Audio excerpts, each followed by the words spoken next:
سلام. این ویدیو یک ویدیو طولانی خواهد بود در مورد مسئله بحرانی هویت. این ویدیویی که خیلی فشرده باشه و به شما کمک کند تا یک مسئله خاصی رو حل کنید. اینجوری نیست و یک کمی طولانی خواهد بود، ولی دلیلی که برای من که اینو ضبط کنم خیلی زیاده. یکی از مطالب اصلی هست که به نظر من نمیبینم، نه در رسانه‌های مثلا خیلی مشخص مثل اینترنشنال، من و تو، یا هر رسانه دیگری که داخل ایران هم که خب اولویت ها چیز دیگری است و خب بدون فیلتر هم نمیتونن حرف بزنن. هیچ کس بهش توجه نمیکنه. یعنی این مسئله یک چیز بحرانی هست. این رو من به صورت شخصی روش تحقیق کردم. یعنی عمر این مسئله 10 سال هست برای من. یعنی با من همینجوری داره بزرگ میشه. و به نظر من یکی از چیزهای فاندامنتال و اساسی هست که ما نه متوجه شدیم، نه میدونیم که چرا مهمه، نه اینکه ظاهرا هر اتفاقی که میفته و ریشه در این مشکل و این بحران داره، هر بار که ما میخوایم توضیح بدیم که این مسئله مربوط به هویت هست، یه جوری مثل این که اصلا ریجیستر نمیشه، حرف هیچ چیزی متوجه نمیشن. یعنی مثلا ما میگیم که الان یک مسئله هست، مثلا یک نفر به اسم اسکپتیک وایس توی یوتیوب بگردید در مورد این که چرا مردم ایران ظاهرا هیچ واکنشی نسبت به تحولات اخیر ندارن و بحث انفعال رو مطرح کردن که مردم منفعل هستن. خب اوکی، ولی این مسئله اسکوپش چقدر هست؟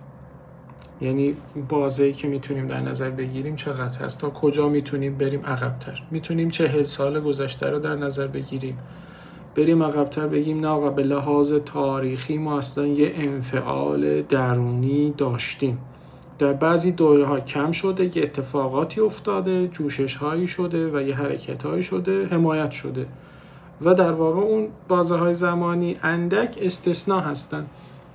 ما در واقع در یک وضعیت عمومی تر کلن جمعیت منفعلی هستیم. یک نفری یادم میاد اومده بود دوران دبیرستان توی تیزهوشان، اومده بود میگفتش که حمله های بدی شده به ایران، علت این که چاپلوس هستند یا یک مقداری حالت حاضرخوری و اینا دارن، به خاطر اینکه نمیدونم مغولا حمله کردن، عربا حمله کردن. این اصلا رفته تو رگ و ریشه ما که ما با اون وضعیت سرکوب چطور کنار بیایم.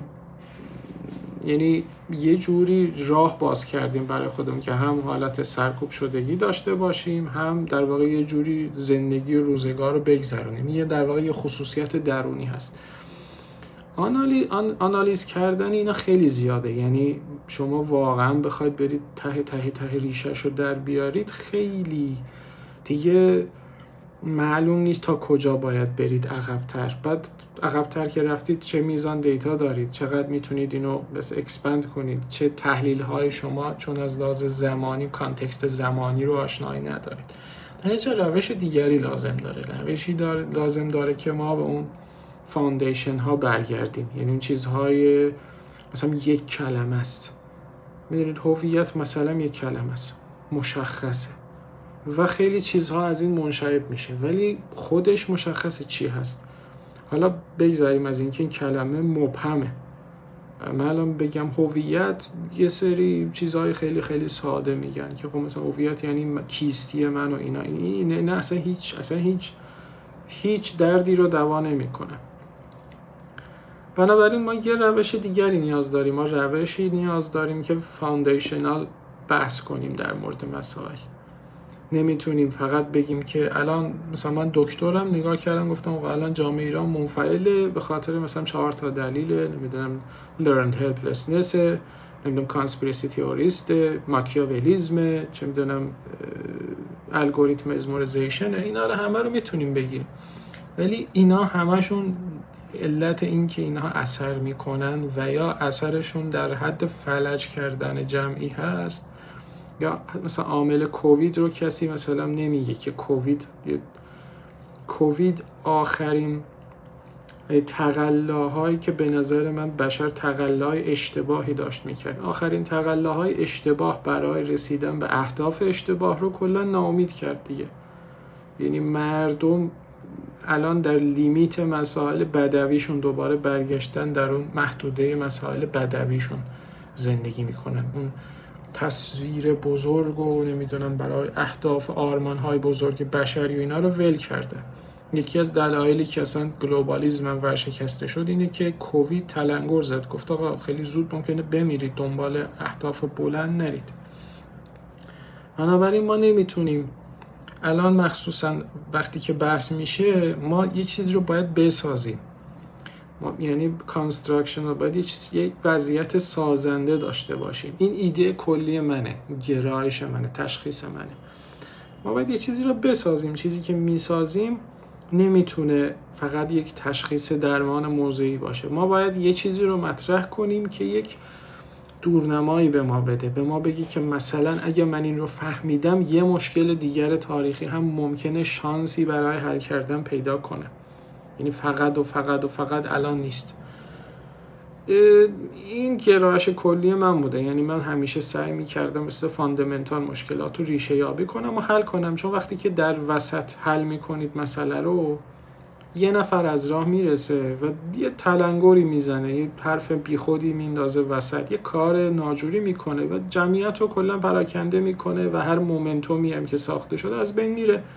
خب جمعیتی هم که روحیه همکاری ندارن نمیشه خیلی، یعنی پتانسیل بالایی وجود نداره.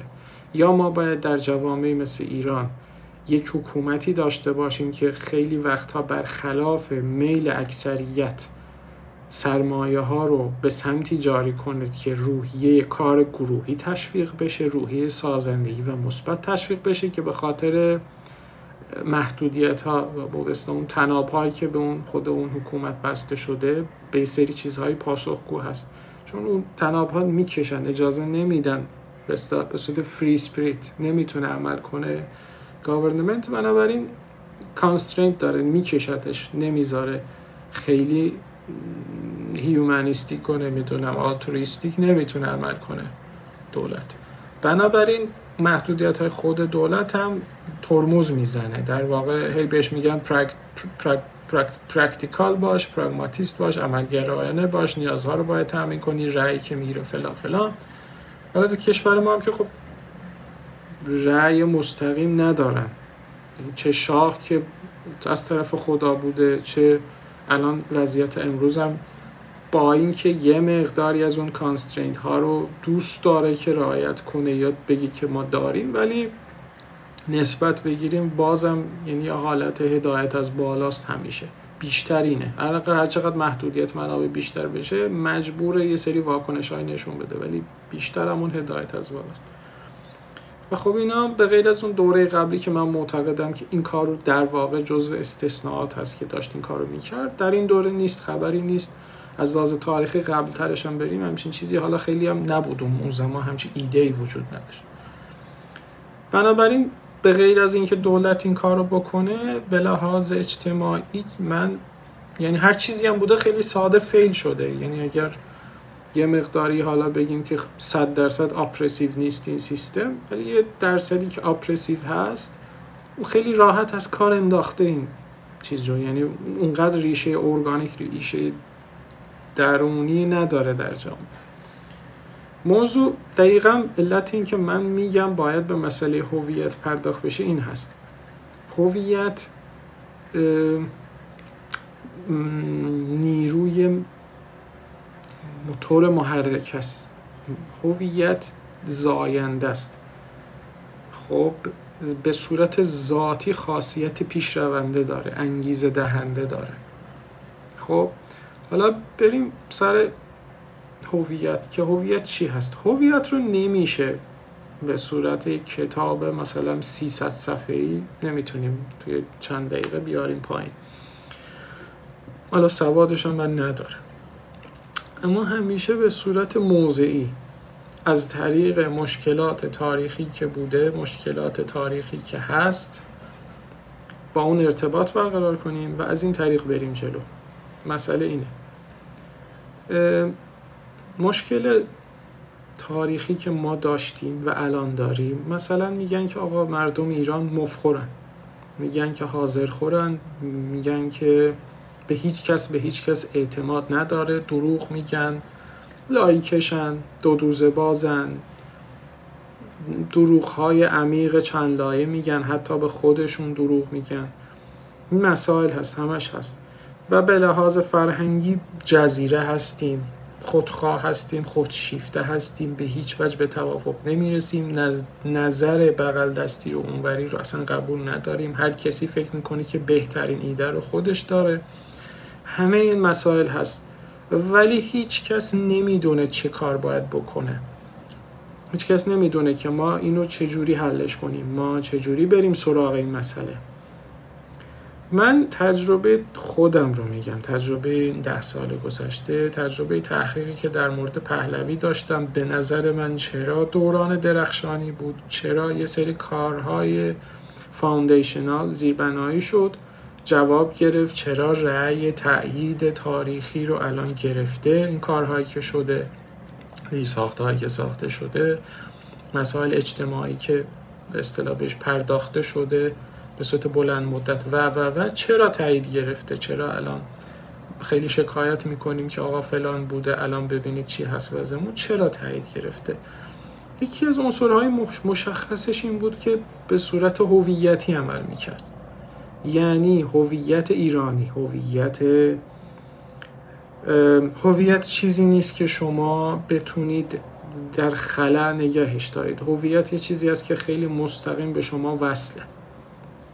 مسائل ایدئولوژیک، مسائل دینی، ریلیجیس میتونید شما مبهم سازی کنید، میتونید رفرنس مبهم ایجاد کنید، میتونید احساساتی رو ایجاد کنید که بدون رسیدن به هر نتیجه‌ای مدت‌ها کار کنه برای شما.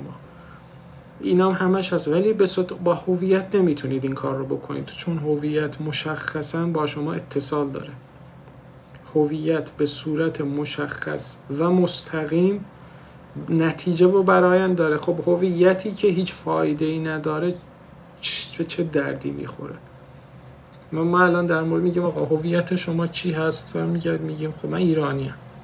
خیلی خوب، مثلا من اهل تبریزم، مثلا آذربایجانی ام، یا مثلا ترک هم، به صورت این جنرال ترکم، ترکی حرف میزنیم. خیلی خوب، خب دیگه چی؟ نه خب هر کدوم از این زبان‌های مختصات فرهنگی داره، من با اونها خیلی راحت‌تر ارتباط برقرار میکنم. خب پس عنصر ارتباطی رو ما آوردیم تو. بعد خب از این چه نتیجه‌ای میگیری؟ خیلی خب همزادپنداری بیشتره، ارتباط راحت‌تره. خب همزادپنداری و ارتباط راحت‌تر به چه چیزی می‌انجامد؟ اهداف روزمره بهتر و با استکاکی کمتری محقق میشه. آیا اینطور هست امروز؟ چقدر کمک میکنه؟ چه مشکلات دیگری هست که این اثر رو ضعیف میکنه؟ آیا من مثلا میرم بازار به خاطر اینکه فرهنگ ایرانی، هویت ایرانی دارم، به خاطر اینکه فرهنگ ترکی دارم، این فرهنگ بگیم دیگه، حالا هویت رو تبدیل کردیم به فرهنگ فعلا، چقدر به من کمک میکنه؟ چه مشکلات دیگری به وجود اومده که اون رو سر به سر از بین میبره؟ پس آیا کمک میکنه؟ چه تأثیری داره؟ به چه امیدی ما به هم دیگه باید کمک کنیم؟ پس اینجا مثل این که هویت دچار مشکل میشه. هویت یه چیز ضرب ناپذیر نیست، یه چیز تقلیل ناپذیر نیست، دچار مشکل میشه هویت. ولی ما به لحاظ ذهنی هرگز نمیپذیریم که هویت ما خدشه پذیر هست، به خاطر اینکه ما میگیم اگر در زمانی محدودیت ها برطرف بشه اون هویت همونجا سر جای خودش هست. آره ولی نمیشه. چرا نمیشه؟ ما تعریفی که از هویت داریم این است که هویت خودش مشکل رو حل میکنه. هویت زاینده است.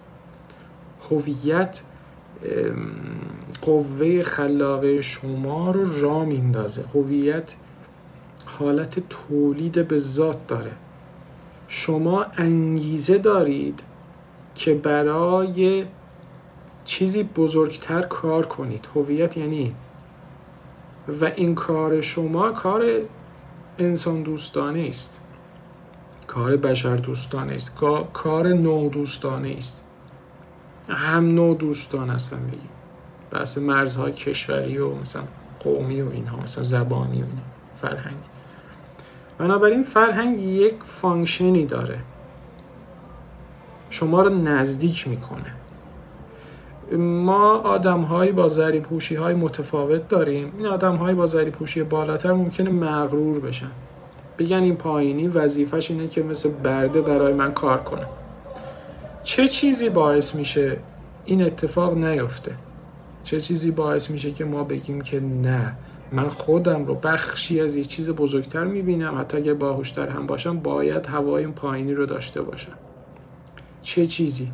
خب میگه نه، خب انسان هستیم. خب انسانیت یعنی چی؟ انسان مجموعه از انسانیت رو که کنار هم بگذارید تبدیل به هویت میشه دیگه. ما یک هویت انسانی داریم. هویت انسانی به ما اجازه نمیده به کسی ظلم کنیم و ما در این هویت خدشه ایجاد کردیم. ما گفتیم که آقا ما نمیتونیم، ما در یک محدوده‌ای قرار میگیریم، در این محدوده به ما اجازه داده نمیشه.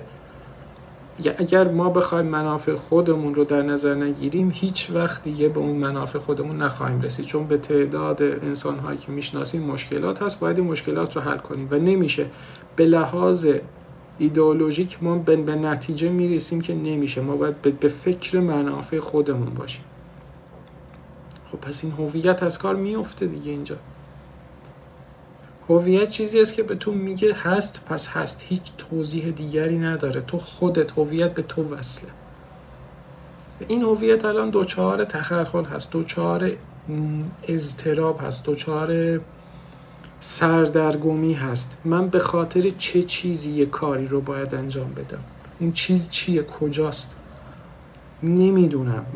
مختصاتش سر جاشه، من ایرانیه، من فلان، ولی اثر نداره، انگیزشی در کار نیست، چون جلوتر چیزی رو نمیبینی، چون دستکاری شده، چون یک کپ گذاشتن بالاش، گفتن از این ارتفاع اجازه نداری بالاتر بری. هر قدرم بسازی، هر قدرم تو بتونی آدم‌ها رو به لحاظ فکری و روحی همراه کنی، همجهت کنی، همکاری ایجاد کنی به شکل مثبت، این افراد بیان زحمت بکشن و نهایتاً یه نتیجه مثبتی که همه ازش از ثمره اون استفاده کنن، اینها رو وارد مسائل سیاسی کردن. میشه گفت واقعا عقیده من اینه که مسئلهش بهانه سیاسی، رقابت هست. رقابت که ایجاد میشه مجموعه ها نمیخوان طرف مقابل ازشون رد بشه، به خاطر اینکه میدونن وقتی که رد شد تموم شد دیگه، معلوم نیست بتونن اونها رو در واقع تو یک چکن بالانس بذارن یا نذارن و مفاهیم پیچیده تر میشه و میریم دستگاه های دولتی ساخته میشه و مدنیت. اینا خیلی خب در واقع اونا برای این ساخته شده، این ساختار قبیله‌ای جواب نمیدن، شهریت مدنیت برای این اومد. ولی حالا دوباره ما در یک زیرلایه دوباره همون مسئله رو داریم تجربه میکنیم دیگه، یعنی یک لایه دیگری در درون همون زیرساخت‌هایی که ساخته شده، شهریت هست، مدنیت هست، دولت هست، ولی یه لایه دوباره در درون اون همون مشکلات اولیه رو ما داریم دوباره تجربه میکنیم. یعنی یک جوری در داخل همان استراکچرها این بحث هویت دوباره محدود شده، دوباره داره باهاش بازی میشه، دوباره داره برنامه نویسی میشه، شرطی کردن آدم ها. همه این مسائلی که گفته میشه به انفعال برمیگرده، به این الگوریتم هایی که ما رو الکی بازی میدن هست، با باورهای ما بازی میکنن. بحث مذهبی هست، ریلیجیس هست، بحث بدبینی های اجتماعی هست. یعنی هویت در تمام اینها ریشه داره، به تمام اینها وصله. مسئله اصلی و فاندیشنال این هست وقتی که ما مثلا مفهوم ملت رو بیاریم وسط، ما وقتی که میگیم آقا یک ملتی مثل ملت ایران،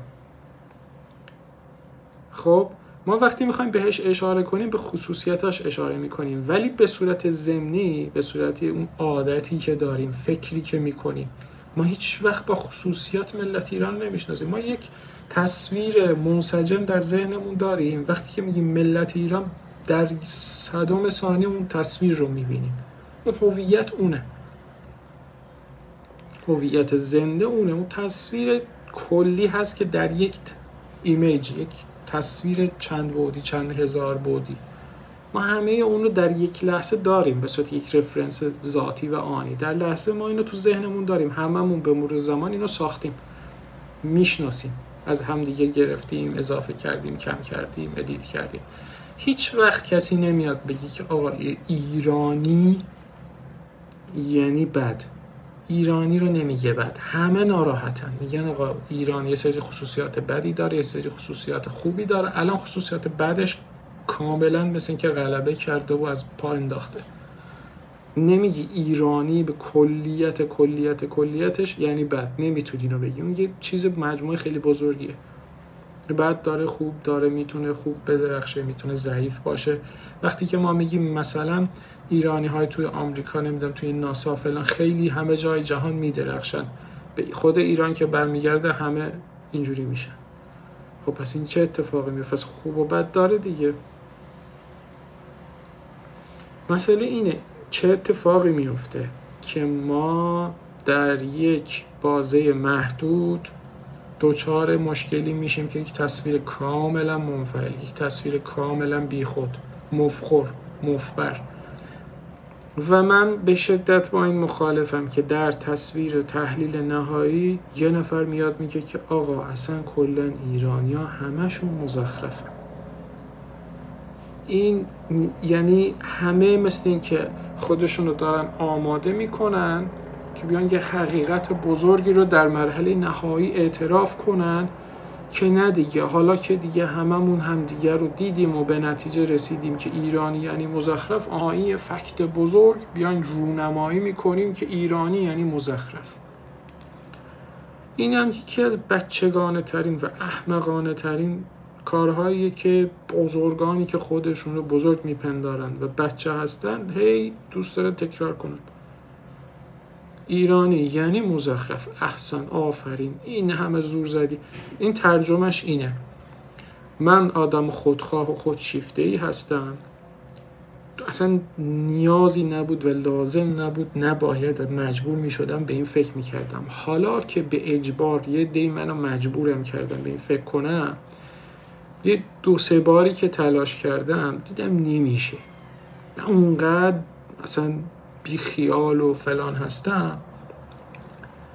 گفتم نه دیگه، من که تلاش کردم، من آدم بزرگیم، من آدم خیلی مثلا فلانیم، من دیگه بنابراین نمیشه. من که نمیتونم، مشکل که تو به من بسته فردی که نمیتونه باشه، من آدم مغروریم. حالا کاری نداریم، الگوهای بد زیاد شده و بله در شرایط بد الگوی بد تکثیر میشه. نمیاد بگی آقا من راه بد رو انتخاب کردم، من رفتم سراغ الگوهای ناجور. مشکلات در من تحلیلم کاملا جهتدار شده، بخاطر اینکه موقعیت خودم رو میخوام محکم کنم. ترجیح میدم همه رو با هم بزنم، بذارم در اون چیز، بگم آقا همش بی خوده، بیان ورداریم ببریم. خب اینو نمیگه، میگه اونا بدن، من خوبم. خب الان شما خودتون رو بذارید جای یکی دیگه، شما با توی یک فضایی با دیگران حرف بزنید. وقتی همه معتقدن خوبن و دیگری بده، یعنی این ایده اشتباهه دیگه. ایده اشتباهه، ایده که تک به تک افراد دارن میدن که آقا من خوبم و بقیه بدن. نمیشه که همه خوب باشن و بقیه بد باشن، پس ایده اشتباهه. یعنی هیچ ربطی نداره به اینکه ایرانی مزخرفه. هویت یه چیزی نیست که توی 1-2 سال و مثلا اینا و 5 سال حتی 30-40 سال تعریف بشه، تعیین بشه. خیلی سخته، خیلی خیلی سنگین عوض میشه، رسوبات خیلی خیلی زیاد داره، خیلی سخته. هویت از اونجا گرفته میشه، یعنی مثل سنگ بسته میشه، خیلی سخته تغییر دادنش. بنابراین شما در مورد هویت حرف نمیزنید، شما یک برآیند جمعی رو میگید آقا این اشتباه بوده، این برآیند جمعی به نتیجه اشتباه رسیده. خب اینو تغییرش میدن دیگه، جهت رو عوض میکنن. منتها ما هیچ کاری نمیتونیم بکنیم. ما مثل این که دست و پامون رو یه نفر بسته، میگی که حالا با دست و پای بسته مثلا برو توی مسابقات 2 میدانی برنده شو. خب با دست و پای بسته چجوری من مثلا برم توی مسابقه شرکت کنم؟ اون چیزی که دست و پای ما رو بسته اینی که ما نمیتونیم بفهمیم مفاهیم چیه. همه چیز رو شرطی کردیم، همه چیز رو کشیدیم توی کانتکست عاطفی، توی کانتکست معاملاتی.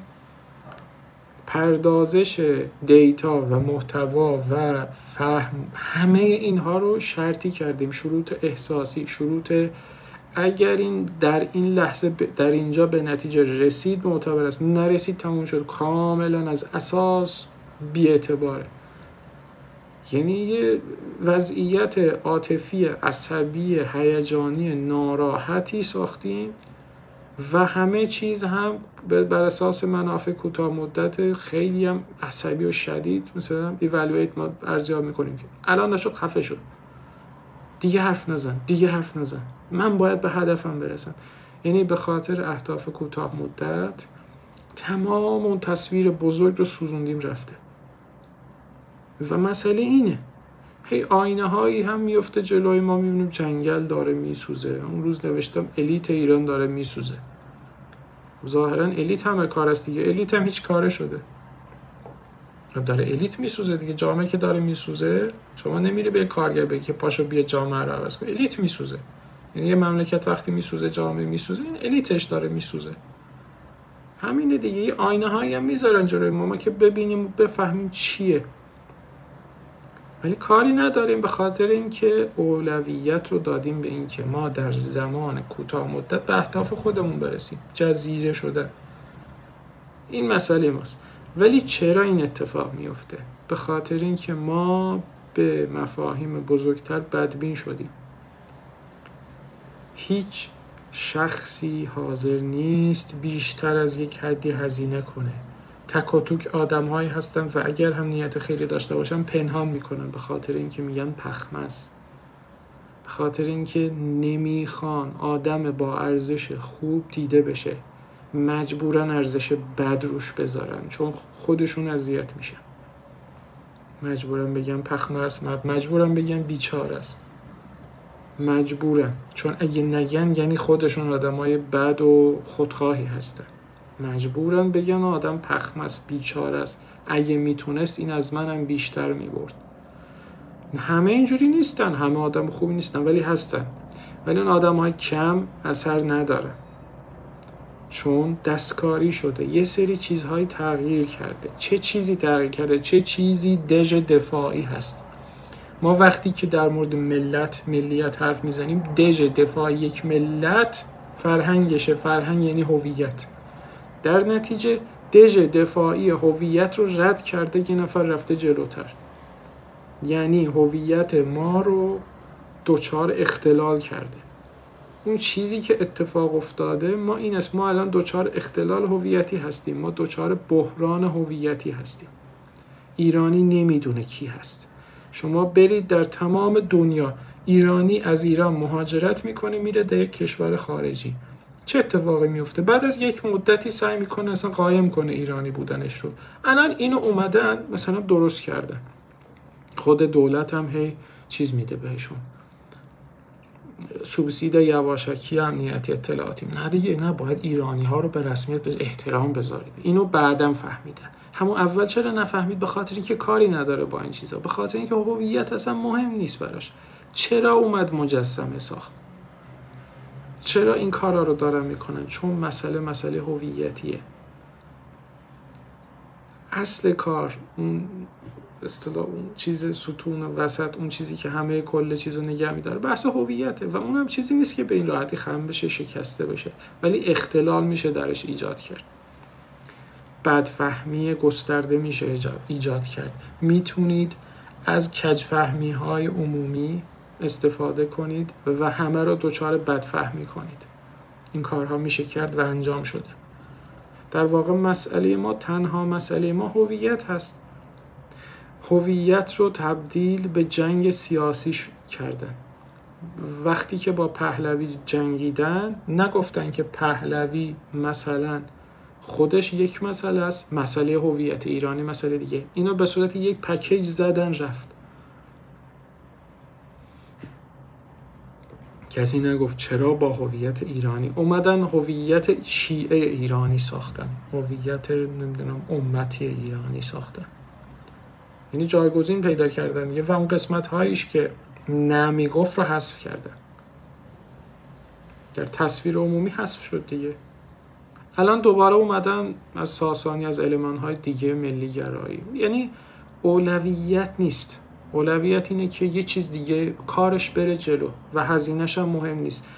یک ایرانی چرا باید بایسته و بگه که آقا دریای من فروخته شد، جنگل من میسوزه، خاک در جنوب میفروشه؟ چرا؟ یه نفر چرا باید به این بیاد اعتراض کنه؟ وقتی یه نماد هویتی مشخص وسط نیست، خب شخص در موردش حرف نمیزنه و مفهوم هویتی در جامعه اصلا زنده نیست، وجود نداره. الان ایرانی که به هویت خودش افتخار کنه رو بهش میخنده، هیچ چیز دیگری نداره. هر کسی هم هر حرف دیگری میگه دروغ میگه. هر ایرانی الان در داخل ایران بایسته بگه من به هویت ایرانی بودن خودم افتخار میکنم، بهش میخنده، به خاطر اینکه نسیه است. نه الان نقدش الان اینه که افتضاحه وضع. خب از ایرانی داره این کارو میکنه دیگه، به چه چیزیش افتخار میکنی؟ یعنی به صورت نقد حساب میکنه. هویت نسیه و هویت آینده و گذشته رو کسی باش کاری نداره، به صورت نقد الان میگن بهش میخنده. کسی بس نمیتونه به هویت ایران افتخار کنه الان.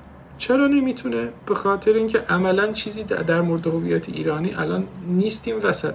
تو به چه چیزی میخوای تکیه کنی؟ بگی آقا من به پشتوانه مفهوم بزرگی که اون وسط هست میرم و برای اون جنگل هایی که میسوزه باید یه کاری بکنی. دستشو دراز میکنه به سمت دولت، کسی اونجا نیست. دستشو دراز میکنه به سمت فرهنگ خودش، به سمت کسی اونجا نیست، چیزی اونجا نیست. به چه پشتوانه‌ای، به چه امیدی چه کاری بکنه؟ به غیر از اینستیتوشن ها مثلا دانشگاه، اونم که خیلی محدوده، یا مثلا شرکت ها، کمپانی ها که اونها هم دوچاره. در واقع شما به لحاظ هویتی محدود شده اید، یا تخریب شده، یا اختلال ایجاد شده، یا بحرانی هست. یه سری مناطقش دوچار بحران هستن. یعنی عملا اون چیزی که اونجا دوچار مشکل هست هویت هست. شما به لحاظ هویتی دوچار بحران هستید، دوچار مشکل هستید، دوچار محدودیت هستید. ایرانی از خودش خجالت میکشه دیگه. این دیگه بارزترین خصوصیت این هست که این هویت دوچار مشکل هست. خب 33 دقیقه طول کشید من تا توضیح بدم که چرا مسئله اصلی فاندیشنال هویت هست. الان میگیم که خیلی خوب، فرض کنیم قبول کردیم که مسئله هویت هست، چه کار باید بکنیم؟ خب این اول از این برمیگرده که ببینیم ما هویت رو فهمیدیم یا نفهمیدیم. چون الان شما فقط به اصطلاح به اون پوینترهای من فقط پوینترها رو قبول کردید که بله این به جای درستی داره اشاره میکنه، ولی در مورد اینکه بحث هویت خودش چی هست ما فعلا هنوز هیچ بحثی نکردیم، هیچ اطلاعاتی نداریم. مسئله اصلی این هست چرا افرادی که در زندگی خودشون یک مقدار به موفقیت میرسن، مثل نسبی یا حتی بیشتر از نسبی، مقدار زیادتری، چرا مسئله اصلی که دوست دارم بهش برگردن هویت هست؟ چرا چنگ میزنم به مسئله هویتی؟ یکی به هویت شهری خودش چنگ میزنه، یکی به زبان، یکی به علاقه خودش. الان هم یک دنیای جدیدی شده، کم کم بست فرهنگی ما داریم یک هویت در مورد تکنولوژی هم پیدا میکنیم. هر کسی یک جهتگیری داره، یک نظری داره اینکه تکنولوژی از چه مسیری باید بره، چی درسته چی خوب نیست. ما یک مقدار الان هویت تکنولوژیک هم داریم پیدا میکنیم. بنابراین هویت همه جا از هر کسی که به یک نقطه‌ای نسبتاً خوبی میرسه نیازی داره از لحاظ هویتی گاهی به مسائل خیلی ابسترکت‌تر مثل نوع تیپ کاراکتری خودش وابستگی داره، میخواد اون رو بیشتر و بزرگتر کنه، اون رو نشون بده، بگه این بهتره، این روش من بهتره. این خب به اون هویت فاندیشنالش چنگ نمیزنه ولی به چیز دیگری داره چنگ میزنه. بنابراین مسئله هویتی ظاهرا یه چیزی هست که ما هم در نقطه آغاز باش ارتباط داریم، بهش نیاز داریم، ازش استفاده میکنیم، هم در طول مسیر هست که اینو به شدت انکار میکنیم با اینکه در داخل اون مثل آبی که شنا میکنیم، هم در نقطه نهایی باز هم اون چیزی که به کارهای ما ارزش میده نهایتا مثل این که همین هویت هست. هویت در آغاز، در میانه و در انتها در همه جا ظاهرا هست، هم کمک میکنه، هم لازم هست، هم در واقع معنا بخش هست. پس این هویت یه چیزی هست که ظاهرا همه چیز تحت تاثیر هویت قرار داره. و مسئله اینه چرا وقتی که در مورد این مسئله هویت حرف میزنیم همه کنار میزنن، پس میزنن، همه میخندن، همه جدی نمیگیرن، رد میشن.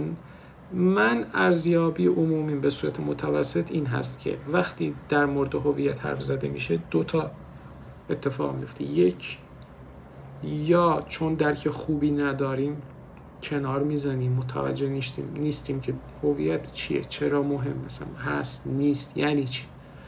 دو، فکر میکنیم مهم نیست، فکر میکنیم هویت مهم نیست، خیلی مسئله خاص و حادی نیست و در واقع مسائل از هم جدا هستن.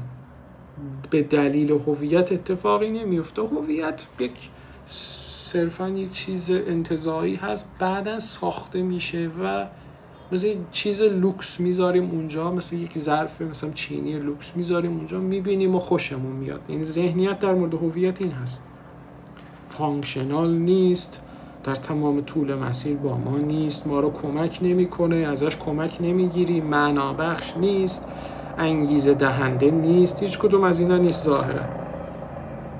خب بنابراین ما درک درستی به صورت عمومی، به صورت کلی به نتیجه من رسیدم که ما درک درستی در مورد هویت نداریم. وقتی که هویت اینقدر مهمه و ما درک درستی ازش نداریم چه کار میکنیم؟ و آخر حرف فقط اینو میخوام بگم که هر کسی که جایگاهی داره برای بیان خودش، برای شناساندن، برای بحث و تحلیل در مورد مسئله هویت، این افراد خیلی در بازه ذهنی محدود این رو میخوان، در واقع با خیلی اتچ هست به منیتشون، خیلی در واقع تنها چیزی که برای ساجست کردن دارم یک بخش بزرگیش ایگوی خودشون رو ارائه میدن و این زننده است، جذاب نیست. کسانی که میخوان هویت رو معرفی کنن میگن ببین 60% 70% اول من، چون من آدم درستیم به من گوش کن. یعنی در واقع این آدما پاشون میلنگه، خود اون حرف و مفهوم رو خیلی متوجه نیستن که بخوان ارائه بدن. میگن ببین عکس فلان چیز رو ببین، اون چه چیز خوبیه، پس از اونجا بیا این نتیجه رو بگیریم.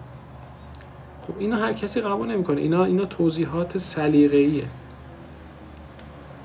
اگه میخواین در مورد هویت حرف بزنید باید در مورد خود هویت حرف بزنید، هویت بشری، و بعد کوچکتر میشه، میرسه به هویت ملی، هویت منطقه‌ای و نهایتاً قومی و هویت خانوادگی.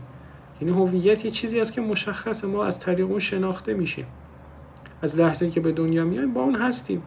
ولی یک جایی این هویت دچار مشکل شده، هویت موتیو هست، انگیزه دهنده هست، فقط یک بیانگر یا یک اسم نیست. ما وقتی شناخته میشیم و به نتیجه میرسیم، ما جایگاهمون به رسمیت شناخته میشه، ریکاگنایز میشیم. هویت اجازه میده که ریکاگنایز بشیم. وقتی جنگی شکل میگیره که هویت من مورد تخاصم قرار میگیرد فقط به خاطر اینکه نتیجه به نفع کسی دیگری بشه، اینجا ما دچار مشکل میشیم. جنگ بر سر نتایج نباید به مرحله‌ای برسه که هویت مورد هجوم قرار بگیره و هویت دچار اختلال بشه. هر چیزی در مورد هویت هست در کم رمق‌ترین شکلش فقط باید ثابت بمونه، بدتر نشه، و در حالتی هر چیزی بهتر بالاتر از حالت خنثی به فهم یا پرورش یا گسترش یا شکوفا شدن باید بره. یعنی هویت چیزی هست که به همه کمک میکنه که بهتر بشن همزمان. این یک خطای بسیار بزرگیه که در وسط جنگ هایی که برای نتیجه داریم شروع کنیم به تخریب هویتی. در هیچ جای این، حتی در خود جنگ، این مسائل رو نمیپذیرن. در خود جنگ این کارها رو نمی کنن. یعنی حتی در استانداردهای جنگ هم این کار رو، این استراتژی های خیلی بزرگ، بله میتونید به اصطلاح مقاومت دشمن رو بشکنید، ولی هیچ وقت هیچ کس راه نمیفته عمدن بره تخریب شخصیتی بکنه یک ملتی رو، یک کشوری رو، مگر اینکه اتفاق عمیق‌تری اونجا شده باشه.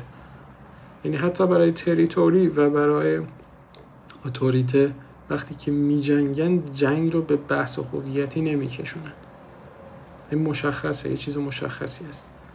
میخواستم یک ویدیو 40 دقیقه شد، میخواستم بگم که مسئله هویت مهم هست. نمیدونم چند نفری رو قراره تماشا کنن، ولی خب گفتم یه ریکوردی باشه از یه چیزی که من فکر میکنم خیلی مهمه، خیلی خیلی خیلی مهمه، و در واقع اون نقطه خلا و نقطه خالی که همه فکر میکنن یه چیزی اونجا باید باشه، یه چیزی اونجا باید میبود که اون اجازه نمیداد این هم اتفاق بد بیفته. اون چیزی که اونجا هست این مسئله هویت. من اینو پیدا کردم، ادعای منه.